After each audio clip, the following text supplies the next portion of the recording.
Woohoo! It's Tuesday training, and here we are inside the Kandoo Equine online training system. Welcome. I'm going to talk a little bit today about the shutdown horse, so a horse that is bomb-proof or dead to the leg, or has basically been systematically desensitized to pressure cues. And I want to talk about that because we talked a little bit about it yesterday, and I had quite a few responses from you saying, oh, this is just like my horse, and you know, how do I cope with X, Y, and Z? So that's where we are. And we're going, first of all, we're going to head straight into the training course itself. While we're on this page, I just wanted to say to you, have you got the free training tips yet? And if not, why not? Go and get those. You do have to put your email address in there, but there is no charge, and you can get a ton of videos and stuff there. Anyway, for those of you that are already members, just click on view course for the horse training course, of course. And my terribly slow internet will get us there eventually. All right. So here we are on the main page. Now, we've got this horse that's been, you know, let's say, and it's really common that especially people who feel that they're really novice riders and they want to get a horse that's been there, done that, you know, nice, safe old plodder. And it turns out nice, safe old plodder quite often has been driven into some sort of learned helplessness. And so the horse is very unresponsive to cues. I was actually talking to somebody else on the private Facebook group this morning who has a horse that does fit that description. It's very shut down. Again, it's been there, done that, been around all the shows and done all those things, very safe. However, now that its treatment is a bit different, which means this person is actually trying to engage the horse's brain rather than just trying to push it around and, you know, exhaust it into submission or whatever it was from its past experience. I'm not sure.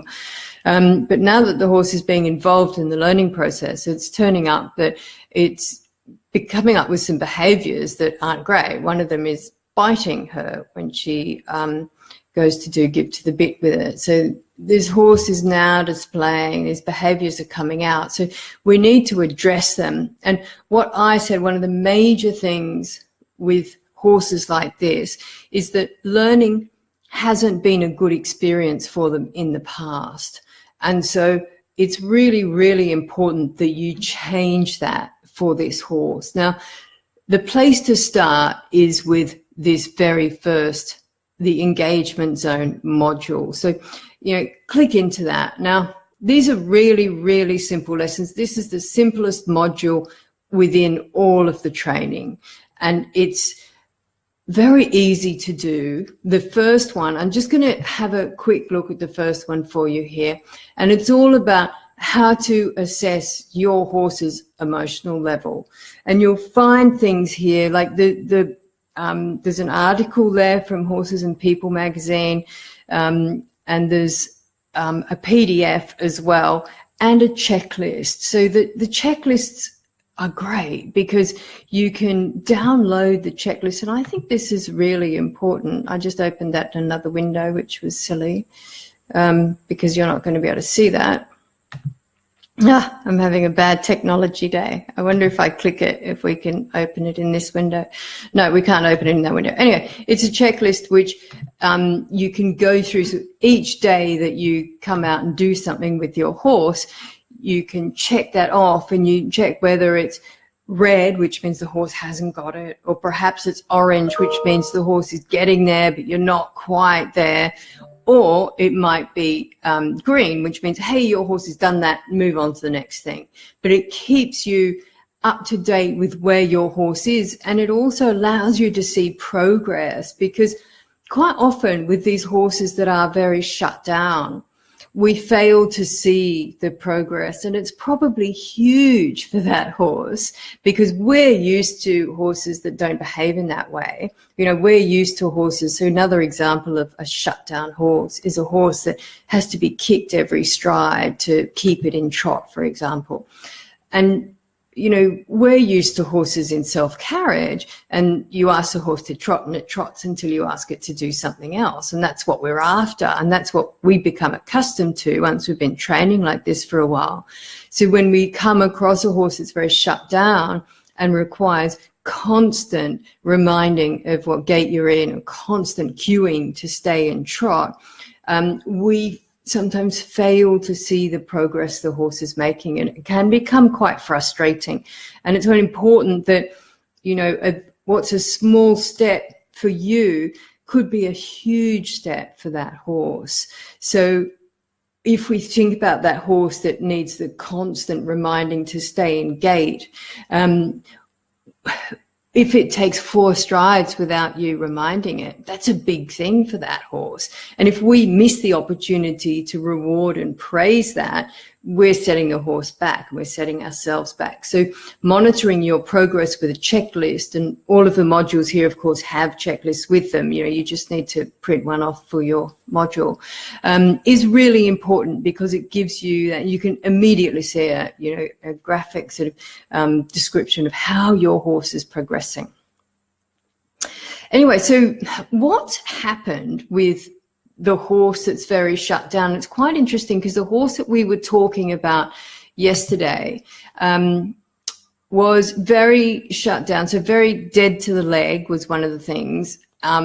However, when a new owner took this horse out, she found that it was very anxious in the company of other horses, and that was quite surprising, because you'd think really if the horse was shut down in one situation, it would be shut down in all situations, but that obviously wasn't the case. So this horse has a lot of underlying anxiety, and I think that's very, very important to understand and to get across, because being afraid is a terrible place to be, and it doesn't matter whether you're a horse or a person. It's a terrible place to be. So we don't want the horse ever feeling like that. And it's very tempting to take the example of this rider who was took this shut down horse to a show, and she was really quite surprised, because the horse suddenly has got its head up and it's screaming and trying to call out to people or other horses, and it's changed its whole personality, and we need to be able to deal with that. So what this little lesson here is all about is raising and lowering the horse's emotional level, so that arousal level. And we often think when a horse is very anxious that, we just need to calm the horse down. We just need to calm the horse down. And unfortunately, that's impossible to do. The old thing, what goes up must come down, is absolutely right. And it's the same with the horse's emotional level. We can't just lower it. We simply can't. What you have to do is you have to learn to manipulate your horse's emotional level. And you do that by engaging the horse with learning and with the lesson that you're teaching.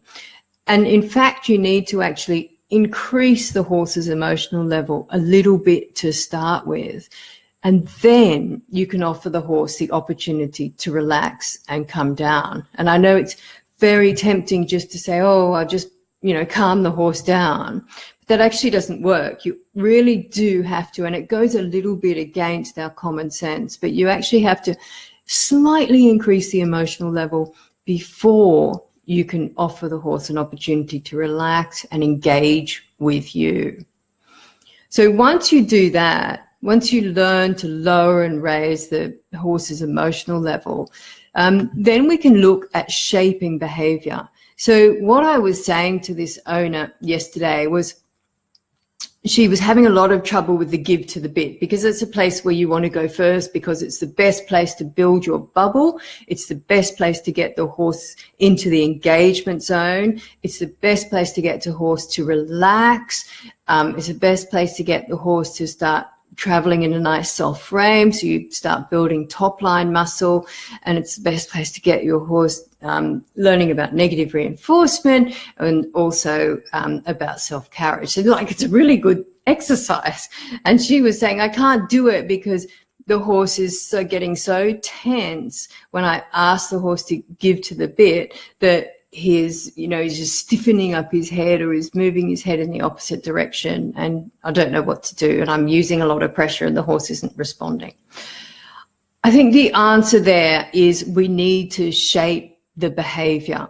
So the problem with that is that the owner's probably asking for too much too soon. So it's no good going out to a horse that's been doing it one way for 10 years and saying, okay, now today we're going to do it this way, and expecting, even 80% of what you're asking for. It won't work. So what we need to do is we need to say to the horse, okay, I know what I want. In the end, I want to pick up pressure on the right rein, and we're not going to teach the horse to rear. This is how I shaped that behavior with this video, but I was trying to teach him to rear. He did very well. So we want to pick up some pressure on the right rein, and we want you to give and soften and relax into that pressure so that puts a loop in the rein. That's the exercise. That's what give to the bit is. That's all it is.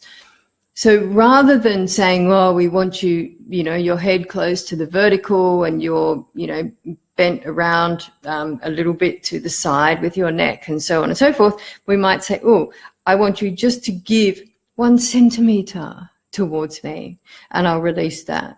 And what that is that shaping the behavior. Because if we can get the horse to bend 1 centimeter around towards us, we can then release and reward that. And that's what we need to find really quickly. We need to find something we can reward, something that we can release that pressure on, so that the horse starts to get an idea of the pattern. Because if we wait too long, if we wait for the horse to do it perfectly before we release and reward, then the horse is going to have just desensitized further to pressure, because the horse is used to that. The horse is used to having unrelenting pressure. Any horse that's dead to the leg means it already understands that pressure means nothing. And whatever the horse does, the pressure doesn't go away. So we need to untrain that and retrain a more useful pattern. The pattern here is you're going to feel some pressure, and it might only be a tiny bit, but if you move something, I'll release the pressure. And the horse's job is to find out what that something is. So let's just take this little example, because Bear's so cute. We'll just take this little example of Bear here learning to rear. And I did go out to teach it as a trick. I taught it on the right rein specifically. My pressure cue was actually the dressage whip, and I was tapping him on the right hip. Now, I put him on the fence so that he couldn't walk forward easily, and I held him at the bridle so he couldn't walk backwards easily. So he didn't have that many choices about where to go. Now, I taught this a few years ago, quite a few years ago now, to another horse. I've only taught it to 2 horses. It's a bad thing to teach. Don't do it. But the first horse, it took me 45 minutes to get from horse standing still on the ground to horse rearing up. 45 minutes, and I thought that was pretty good. But the response I was waiting for was to lift the front feet off the ground, because I thought I wanted to rear, which is lift the front feet off the ground. I didn't shape the behavior properly. So when I taught this young stallion to rear, it actually took me 3 minutes to get him from standing still to this stage, or actually higher, in 3 minutes. Now, the reason is I shaped the behavior properly and much more effectively. So rather than waiting until Bear had lifted his front feet off the ground, I thought to myself, well, what has he got to do first? What does he have to do before he does that? And I realized he's got to lift his head. So I started tapping him, and as soon as he lifted his head like a centimeter, I stopped and I rewarded him. So the next time I picked up the pressure by tapping him on the hip, he lifted his head a bit higher. I thought, oh, that's great, And before I knew it, he was throwing his head up, something, again, you never want to teach. And that must have been about 1 minute into it. And, within 2 minutes, we've got both the front feet off the ground because he's still lifting his head. I'm cueing him, and he knows, okay, higher. That's the only thing. He knows he's doing the right thing because I've been releasing and rewarding on lifting your head. So basically what he's doing is he's lifting his head higher and higher and higher until after the 3 minutes I had him rearing way over my head. And that's what shaping behavior is all about. So don't set out with your goal. Work out what it is that the horse needs to do in order to get to your goal. And for the give to the bit and the shutdown horse, that might be 1 centimeter of movement or 1 centimeter of movement that, you know, relaxes or softens the horse a little bit, and reward that. And then ask for 2 centimeters and 3 centimeters and 4 centimeters, and then get that same thing when the horse walks forward. So the more we can break it down, the better it is. The other thing I wanted to say to you while we're in here is, you know, this is what I do all the time. Now, that person wrote to me yesterday, and we've been having a lot of correspondence both on the email and within the Kandoo Equine private members group. I am here. So if you're a member and you have a problem, or your horse is behaving in a way that you're not sure how to deal with, or you don't know how to break a lesson down, just let me know, because that's what I do. I answer those questions, and I would absolutely love to hear from you. So that's it for me today. I will see you tomorrow with Hump Day. Yay. Bye.